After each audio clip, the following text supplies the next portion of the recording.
오늘 저는 이제 사도행전 5번째 살펴보시는 시간입니다. 사도행전 2장의 오순절 성령 강림 사건은 교단을 나누고 신학을 나눈다 말씀을 드렸죠.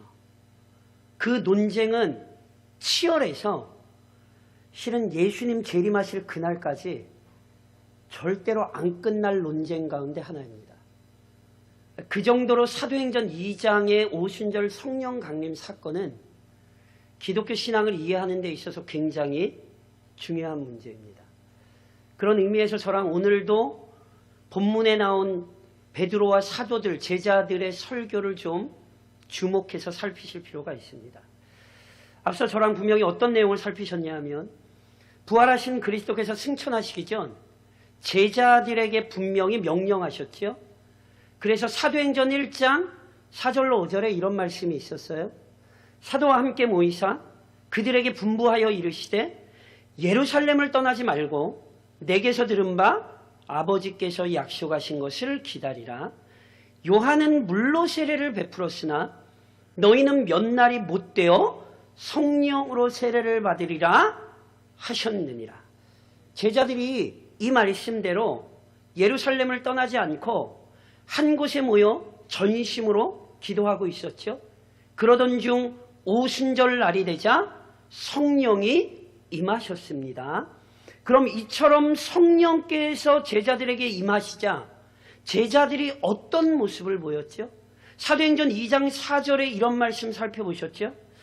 그들이 다 성령의 충만함을 받고 성령이 말하게 하심을 따라 다른 언어들로 말하기를 시작하니라. 제자들이 성령이 충만해지자 이전에는 하지 못했던 여러 나라의 언어로 하나님의 큰일, 조금 다른 말로 복음을 선포했습니다. 다시 말씀드리면 그리스도의 말씀처럼 성령이 충만하게 임하자 제자들이 증인이 되었죠. 아까 우리 장로님 기도해 주신 것처럼 제자들에게 성령이 충만하게 임해서 담대하게 그 사명 감당할 수 있었던 것처럼 오늘 우리 교회도 성령의 충만한 은혜를 입어 올 한 해도 증인이 되시기를 우리의 구원자이신 주님의 이름으로 권면드립니다. 이것이 사도행전이 우리에게 보여주는 성령 충만입니다. 더 나아가 본문은 그때 성령 충만함을 입어 제자들이 여러 나라의 언어로 증언했던 내용을 기록하는 거거든요. 물론 본문은 베드로를 포함한 제자들이 선포했던 내용 그대로 옮긴 것은 아니에요. 누가는 이 글을 기록한 누가는 제자들이 선포한 내용 중에 핵심적인 내용을 요약하여 기록한 것이죠. 이런 의미에서 우리는 본문을 통해 기독교 신앙의 중요한 내용을 알 수 있어요. 달리 표현해서 말씀드리자면 이 땅의 교회가 언제나 믿고 선포해야 하는 교리가 무엇인지 오늘 이 본문이 우리에게 알려준다니까요. 특별히 오늘 본문은 우선 본문도 길지만 그 내용이 굉장히 여러 가지 해석들로 가득 차 있어요. 그런데 오늘 저는 이 설교의 어떤 맥락을 해치지 않기 위해 하나의 교리만 우리 교인들에게 강조해서 좀 말씀드리고 싶어요. 그리고 사랑하는 성도 여러분, 이 교리가 오순절 성령 강림 사건을 이해하는 개혁교회의 아주 중요한 핵심적인 사실이라는 것을 기억하셔야 돼요. 오늘 저랑 기억하셔야 될 하나의 교리는 이것입니다. 승천하신 그리스도께서 그의 성령을 통해 교회를 통치하십니다. 제가 이미 저랑 지난 시간에 살펴봤던 것처럼 제자들이 이전에 하지 못했던 다양한 외국어로 하나님의 큰일을 말하는 모습은요, 많은 사람들을 이렇게 당황스럽게 만들었어요. 그 중에 어떤 이들은 제자들의 행동을 폄훼하기도 했지요. 그래서 사도행전 2장 13절에 이런 구절 기억하세요? 또 어떤 이들은 조롱하여 이르되 그들이 새 술에 취하였다 하더라. 제자들이 하나님의 큰일을 얘기하는데 술에 취한 걸로 오해하고 조롱했다니까요. 그래서 우선 제자들은요, 이와 같은 오해를 바로잡아야 될 필요가 있었어요. 그래서 본문 14절로 15절에 이런 말씀이 기록되어 있죠. 베드로가 11사도와 함께 서서 소리를 높여 이르되 유대인들과 예루살렘에 사는 모든 사람들아, 이 일을 너희로 알게 할 것이니 내 말에 귀를 기울이라. 때가 제3시니 너희 생각과 같이 이 사람들이 취한 것이 아니라. 베드로가 또는 제자들이 이 설교를 하면서 때가 제3시라 강조하죠. 3시는요, 요즘 우리말로 하면 오전 9시입니다. 그럼 오전 9시라는 얘기를 왜 하죠? 모르겠습니다. 술 좋아하시는 분들은 오전 9시부터 취해 계신지 전 모르겠습니다. 그러니까 베드로가 이 얘기를 왜 하는지 아시겠죠? 이 이른 아침에 술 취할 리가 있겠냐는 말이에요. 우리가 지금 술 취한 행동을 하는 게 아니다, 밝히 얘기하는 거죠. 그럼 도대체 제자들의 행동을 어떻게 이해해야 합니까? 제자들의 행동은, 이 놀라운 사건은 부활하시고 승천하신 그리스도로 말미암아 일어난 일입니다. 이 사실을 명심하셔야 돼요. 그리고 이러한 일은 이미 구약이 예언했습니다. 조금 다시 말씀드리면 성경은 그리스도의 삶과 죽음, 그리스도의 부활과 승천만 예언한 게 아니에요. 성경은 놀랍게도 그리스도 안에서 이루어질 오순절 성령 강림 사건 역시 예언하고 있었어요. 그래서 오늘 본문에 이런 16절에 이런 말씀이 기록이 되죠. 이는 곧 선지자 요엘을 통하여 말씀하신 것이니, 이미 예언된 거예요. 일러스되 하나님이 말씀하시기를 말세에 내가 내 영을 모든 육체에 부어주리니 너희의 자녀들은 예언할 것이요 너희의 젊은이들은 환상을 보고 너희의 늙은이들은 꿈을 꾸리라.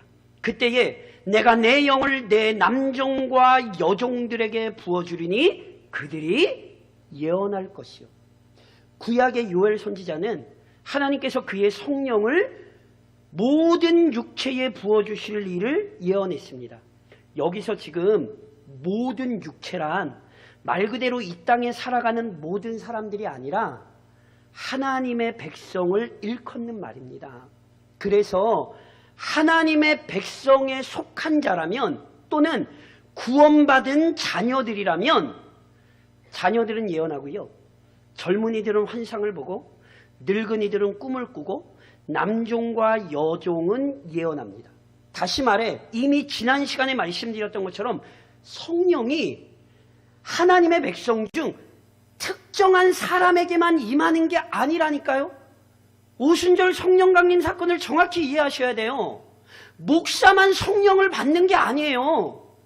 성도는 성령을 못 받는 게 아니라고요.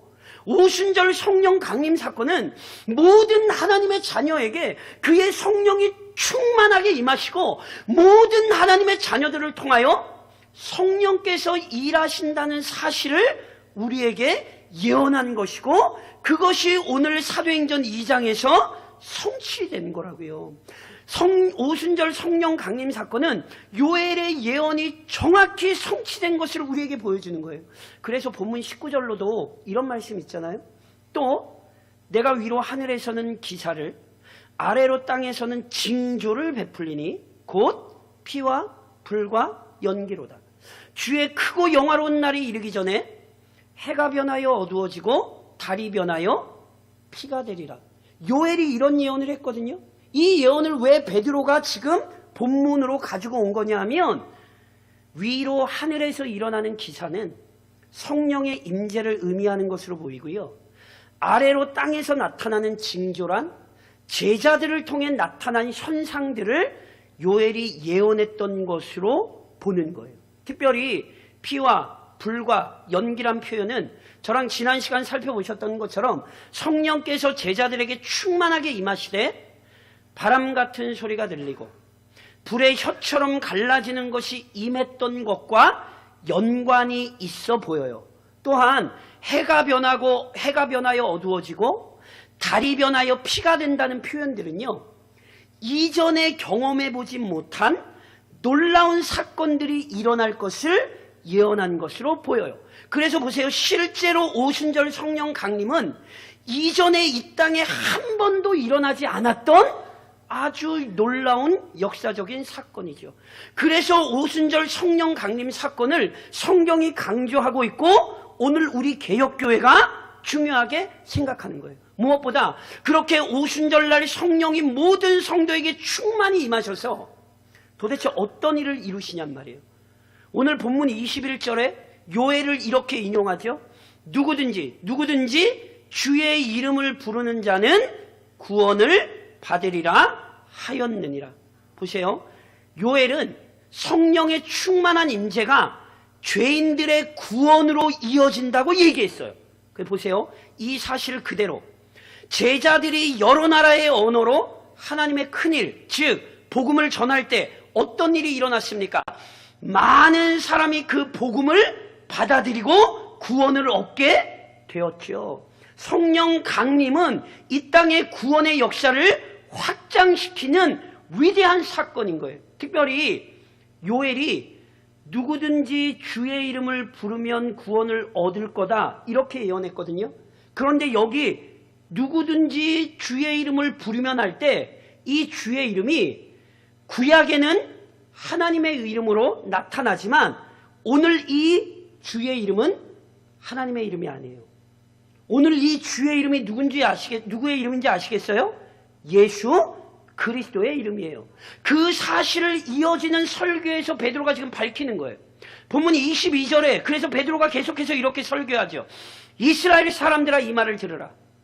너희도 아는 바와 같이 하나님께서 나사렛 예수로 큰 권능과 기사와 표적을 너희 가운데 베푸사 너희 앞에서 그를 증언하셨느니라. 베드로가 또는 제자들이 불과 얼마 전까지 이스라엘 백성이 보고 들었던 사실을 언급하죠. 그것은 바로 나사렛 예수를 통해 나타났던 큰 기적과 권능과 표적들입니다. 그러면 예수님께서 이런 기적과 표적을 일으키실 수 있었던 이유가 지금 뭐라는 거예요? 이 큰 권능과 기적과 표적들은요, 예수님이 어떤 분이신지를 입증한다는 거예요. 예수께서 행하신 이 모든 일들은 우리 예수님이야말로 하나님께서 보내신 구원자라는 증거였다는 거죠. 그래서 누구든지 예수의 이름을 부르면 구원을 얻는 거란 말이죠. 하지만 이스라엘은 그분을 알아보지 못했죠. 그래서 어떤 일을 저지르죠? 본문 23절에 이렇게 돼 있죠. 그가 하나님께서 정하신 뜻과 미리 아신 대로 내준 바 되었거늘 너희가 법 없는 자들의 손을 빌려 못 박아 죽였으나. 패역한 유대인들은 하나님께서 보내신 예수, 누구든지 그 이름을 부르면 구원을 얻는 그 예수를 법 없는 자들, 즉 하나님의 율법을 알지 못하는 로마 권력의 손을 빌려 죽였죠. 그런데 놀라운 사실은 이스라엘의 어리석은 행동이 하나님의 구원 계획을 막은 게 아닙니다. 표면적으로는 이스라엘이 예수를 죽였어요. 그런데 실제로는 하나님께서 죄인들을 위해 그 아들을 내어주신 거라는 거예요. 예수가 하나님께서 정하신 뜻과 미리 아신 대로 내준 바 되었거늘. 패역한 인간들이 하나님을 대적했으나 하나님은 놀랍게도 하나님의 구원의 사역을 이루셨다는 거예요. 그래서 예수를 내주기만 하신 게 아니죠. 본문 24절에는 이렇게 기록됐잖아요. 하나님께서 예수를 사망의 고통에서 풀어 살리셨으니 이는 그가 사망에 매여 있을 수 없었음이라.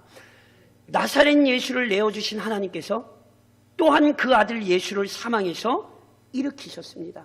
이는 예수가 한낱 인간이 아니라 하나님께서 우리에게 보내신 구원자라는 사실을 입증하는 사실이죠. 그래서 보세요. 예수님이 오셔서 십자가에 못 박혀 죽으시고 부활하시는 것, 이 모든 게 다 성경에 이미 예고되어 있었다니까요. 그래서 오늘 본문에서 베드로와 사도들이요 시편 16편을 인용해요. 그러면서 본문 27절에 이런 말씀이 있죠.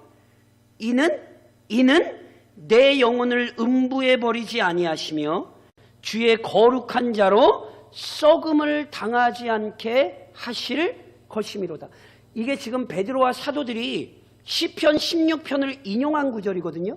다윗이 이런 찬양을 했어요. 주의 거룩한 자로 썩음을 당하지 않게 하실 거라고.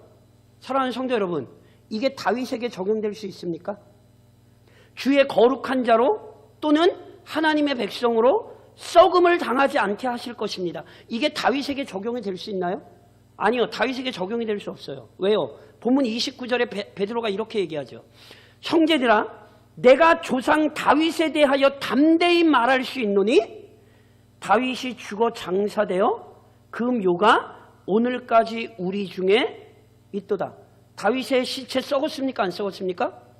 썩었죠. 어떻게 알아요? 다윗의 묘가 증거잖아요. 그러니까 보세요. 다윗이 시편에서 고백한 이 찬양은 실은 다윗에게 적용되는 찬양이 아니에요. 그렇다면 다윗이 아무 의미가 없이 아무 말이나 그냥 찬양으로 남긴 거예요? 그렇지 않다고요. 본문 30절에 그래서 이런 말씀이 있죠. 그는 선지자라. 여기 그는 다윗을 얘기해요. 다윗이 선지자라는 거예요. 그래서 하나님이 이미 맹세하사 그 자손 중에서 한 사람을 그 위에 앉게 하리라 하심을 알고 미리 본 고로 그리스도의 부활을 말하되 그가 음부의 버림이 되지 않고 그의 육신이 썩음을 당하지 아니하시리라 하더니, 보세요. 다윗이 왕이기만 한 게 아니에요. 다윗은 동시에 선지자예요. 그래서 다윗은 다른 선지자들처럼 이미 구약의 그리스도에 관해 예언했던 거예요. 자신의 시편 속에 그리스도께서 이 땅에 오셔서 하실 일을 예언했던 거예요. 자기 후손으로 메시아가 오실 것만이 아니라 그 메시아가 하나님의 백성을 위하여 죽임당하시는 것만이 아니라 하나님께서 그 아들을 살리실 것을 다윗이 이미 고백하며 예언한 거죠. 그래서 바로 다윗이 고백했던 예언 그대로 우리 주 예수 그리스도께서 부활하사 그의 은혜와 능력, 그의 존귀함을 드러내셨죠. 그것을 본문 32절에 이렇게 표현한 거예요. 이 예수를 하나님이 살리신지라. 우리가 다 이 일의 증인이로다. 사랑하는 성도 여러분, 오순절 성령 강림 사건 때 제자들이 다양한 언어로 선포했던 하나님의 큰일, 즉 복음은 제자들이 만들어낸 게 아니에요. 이미 요엘과 다윗, 수많은 선지자를 통해 예언된 내용이에요. 지금 제자들은 그 예언이 실제로 이루어졌다는 사실을 성령의 충만함을 입어 선포한 것이죠.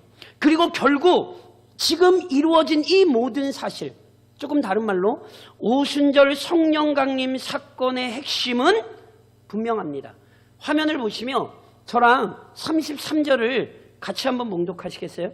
이게 개혁교회의 오순절 성령 강림에 대한 굉장히 중요한 신앙 고백입니다. 같이 봉독하시겠습니다. 하나님이 오른손으로 예수를 높이심에 그가 약속하신 성령을 아버지께 받아서 너희가 보고 듣는 이것을 부어 주셨느니라. 우리 표현으로 보면 하나님이 오른손으로 예수를 높이셨다 이래서 오른손으로 하나님이 예수를 드셨다 이렇게 이해될 수 있는데, 이것은요 잘 아시는 표현으로 예수님께서 하나님 보좌 우편에 오르셨다는 거예요. 즉 예수 그리스도의 승천을 나타내는 거예요. 그러면 제가 이미 설명드렸잖아요. 그리스도의 승천이 도대체 어떤 의미냐는 거예요. 잘 기억하셔야 돼요. 그리스도의 승천은 그리스도께서 하나님께서 맡기신 이 지상에서의 사역을 온전히 이루셨다는 의미예요. 그리스도께서 지상에서 감당하셔야 하는 모든 사역을 완전하게 이루셨기에 하나님께서 예수님을 하나님 보좌 우편에 그 영광의 자리로 올리신 거예요. 그리고 더 나아가 예수님이 구원자가 확실하기 때문에 하나님께서 하나님 보좌 우편에 오르신 예수님에게 성령을 맡기시고 우리 주님께서 그 권위 아래서 이 땅에 그의 성령을 부어 주시는 거예요. 이게 오순절 성령 강림이에요. 그러니 다시 한번 말씀드리지만 오순절 성령 강림 사건은 단순히 성도들이 이상한 일을 하고 뭐가 배고, 눈이 말씀드린 것처럼 성령 강림을 그렇게 이해하시면 안 돼요.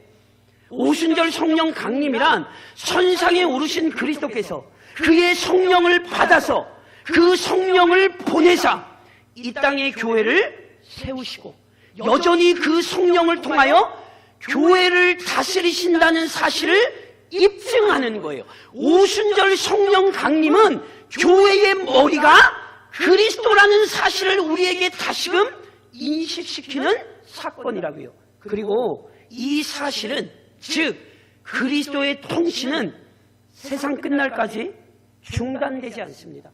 본문 34절로 그래서 35절에 이렇게 이야기하죠. 다윗이 또 예고했어요. 어떻게?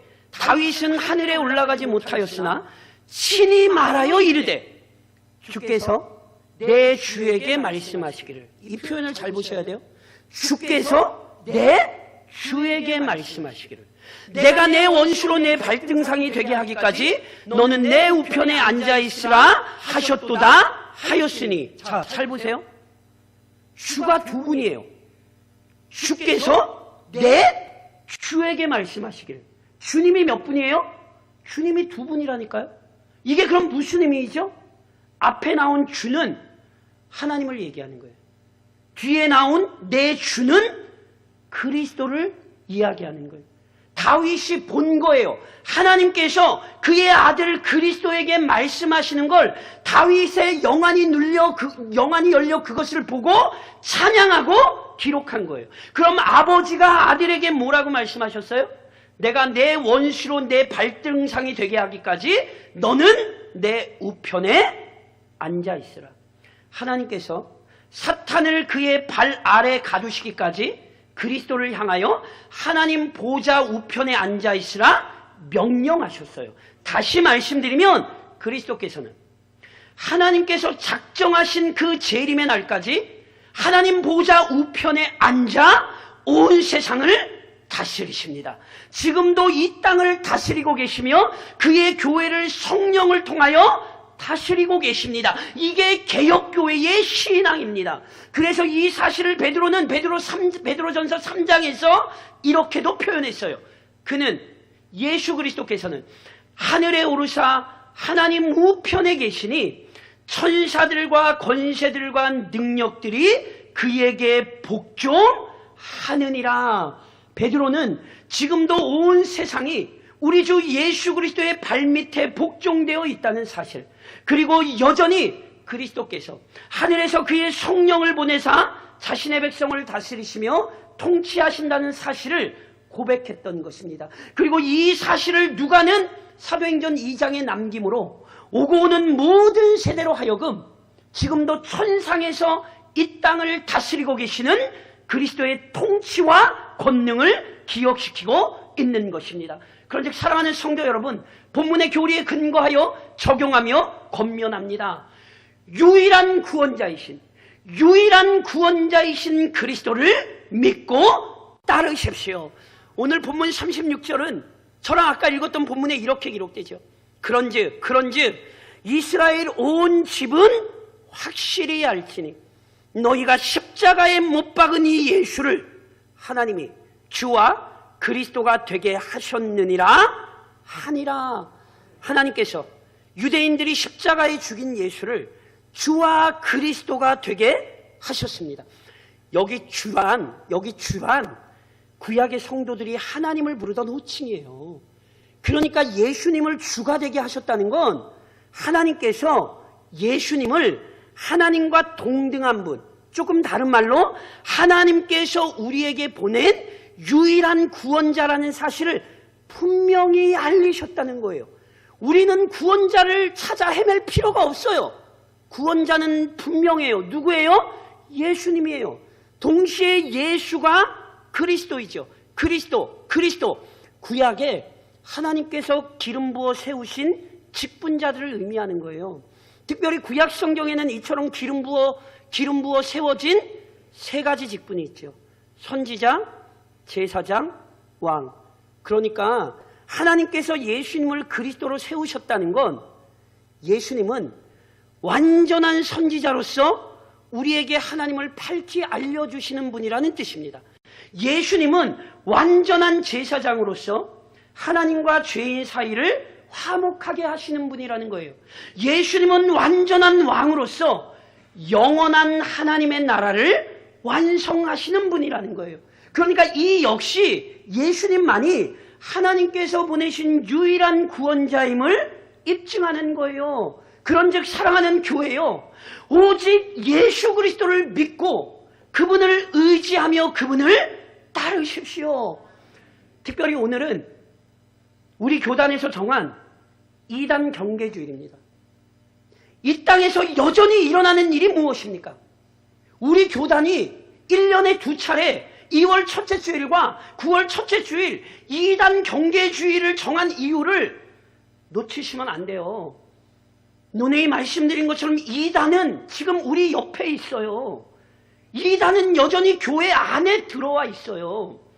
그 2단이 뭔지 아세요? 딴 거 아니에요. 그리스도 외에 다른 구원 방법을 따르라고 유혹하면 그게 2단인 거예요. 그리고 그 다른 구원 방법은요, 때로는 어떤 사람일 수 있어요. 교주, 이상한 사람들, 거짓 목사, 때로는 사람일 수 있어요. 때로는 어떤 견해일 수 있어요. 나는 기독교 신앙을 이렇게 생각한다. 그런데 그 이렇게 생각한다는 게 성경과 실은 다르거든요.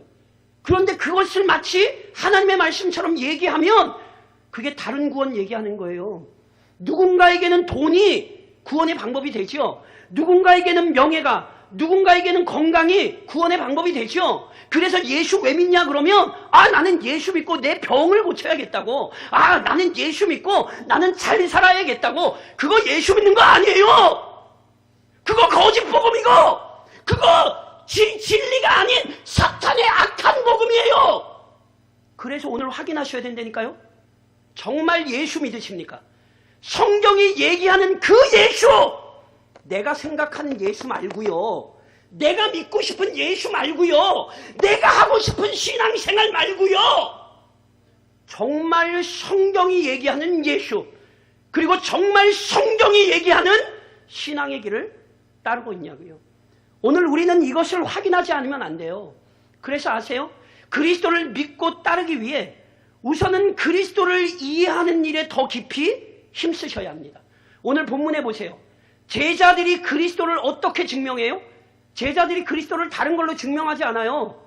구약 성경을 가져와서 그리스도를 증명하죠. 이것은 이미 예수님께서 하셨던 일이에요.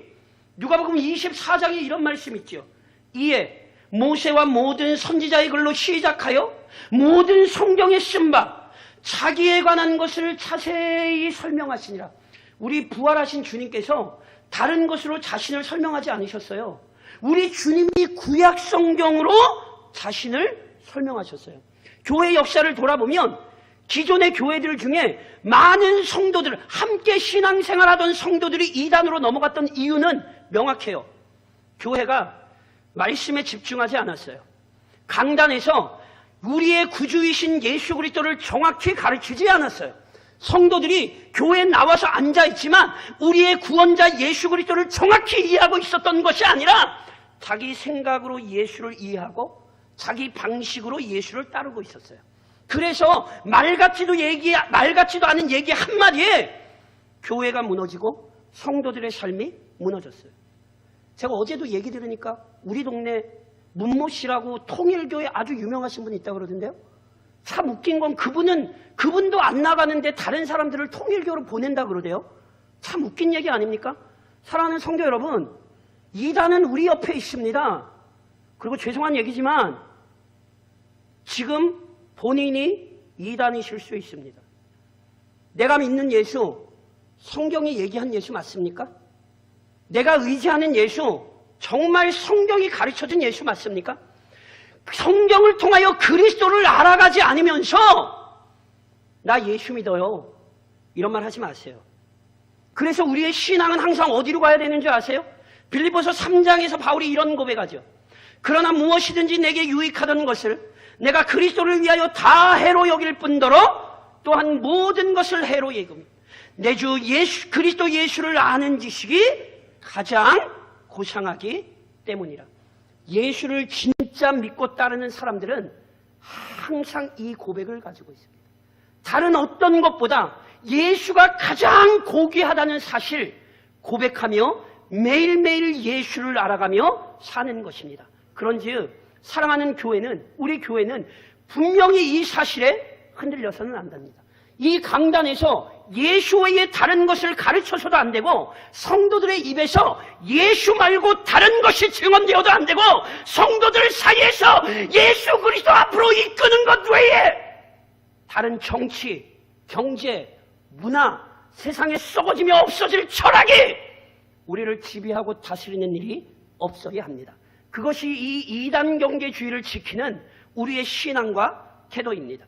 동시에 더 나아가서 그리스도를 믿고 따르려면 실은 그리스도를 본받는 거룩한 삶이 회복되어야 합니다.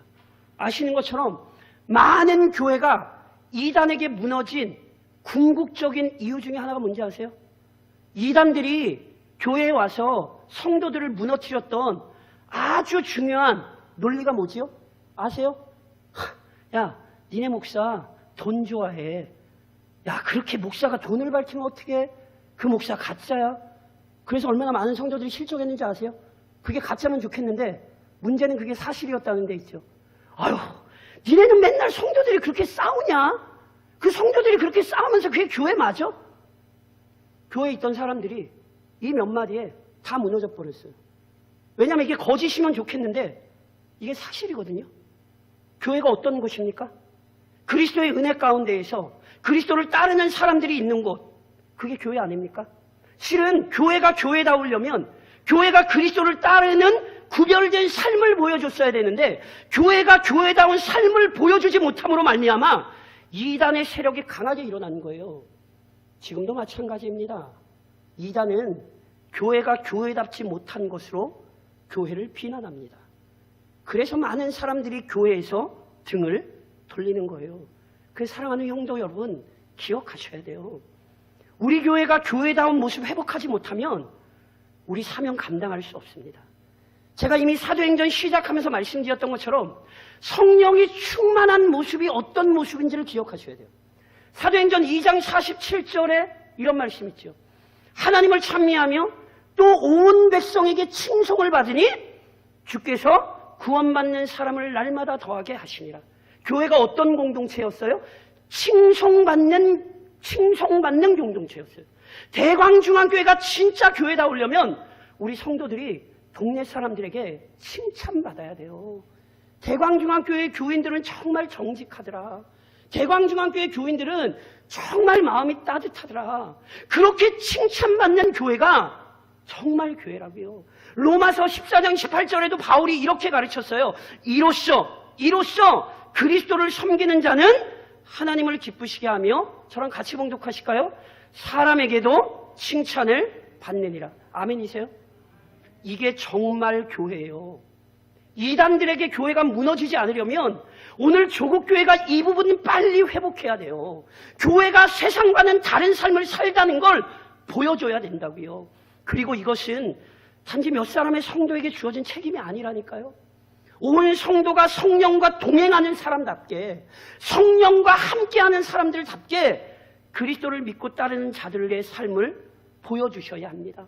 온 교회가 하나님을 영화롭게 하고 이웃을 유익하게 하는 일에 함께 진력해야 합니다. 이단 경계주의를 맞아 그래서 다시 한번 본문에 근거하여 우리의 신앙 점검하셔야 합니다. 우리는 오직 예수를 믿는 사람들입니다. 오직 예수의 증인입니다. 그러니 우리 주 예수 그리스도 굳게 붙들고 그분이 우리 앞서 보이신 그 모범의 삶을 순결하게 따라 나아감으로 이 땅에서의 증인의 사명을 잘 감당하는 성도요, 우리 65년 되는 우리 대강중앙교회 될 수 있기를 우리 교회의 머리신 주님의 이름으로 권면드립니다.